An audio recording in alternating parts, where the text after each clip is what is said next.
আপনি যদি ফেসবুকে একটা পোস্ট শেয়ার করেন, একটা ভিডিও ছড়িয়ে দেন, না জেনেই হতে পারেন অপরাধী। কারণ সরকার নিয়ে আসছে এমন এক আইন যেখানে গুজব ছড়ালেই জেল হতে পারে ১০ বছর পর্যন্ত। হ্যাঁ, ঠিকই শুনছেন, ১০ বছর জেল, ৪০ লাখ টাকা জরিমানা। মাত্র ৩ মাস আগেই পাশ হয়েছিল সাইবার সুরক্ষা আইন, অথচ এরই মধ্যে সেটি আবার সংশোধনের উদ্যোগ নিয়েছে সরকার।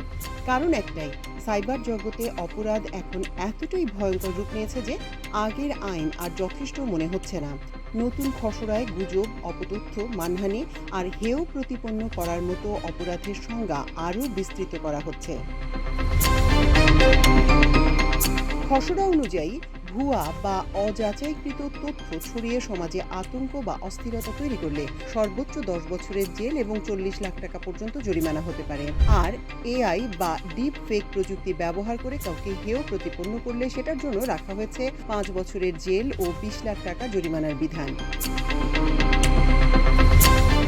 সবচেয়ে কঠোর শাস্তির কথা বলা হয়েছে নারী ও শিশুদের ক্ষেত্রে। কোনো নারী বা ১৮ বছরের নিচে কোনো শিশুকে টার্গেট করে এআই দিয়ে আপত্তিকর কন্টেন্ট তৈরি করলে তার জন্য থাকছে ১০ বছরের জেল আর ৪০ লাখ টাকা জরিমানা। কারণ গবেষণায় দেখা গেছে সামাজিক যোগাযোগ মাধ্যমে সবচেয়ে বেশি নিশানা হচ্ছেন তারাই। আর পরিস্থিতি কতটা ভয়াবহ সেটা বোঝা যায় সংখ্যায়। তথ্য যাচাইকারী প্রতিষ্ঠান রিউমার স্ক্যানারের হিসাবে ২০২৪ সালে যেখানে প্রায় ৩,০০০ ভুল তথ্য শনাক্ত হয়েছিল, ২০২৫ সালে সেটা বেড়ে দাঁড়িয়েছে ৪,০০০-এরও বেশি। মাত্র এক বছরে প্রায় ৩০% বৃদ্ধি। সাইবার ক্রাইম অ্যাওয়ারনেস ফাউন্ডেশনের সভাপতি কাজী মুস্তাফিজের মতে, দেশে আইনের অভাব নেই, অভাব শুধু কার্যকর প্রয়োগের আর মানুষের সচেতনতার।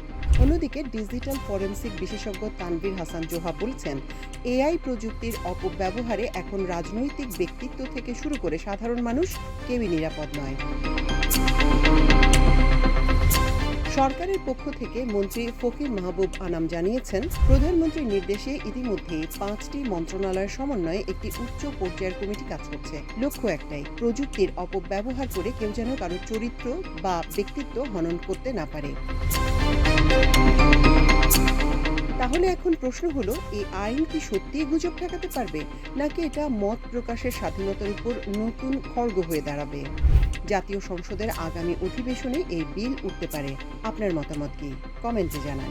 ভিডিওটি ভালো লাগলে লাইক, শেয়ার করুন।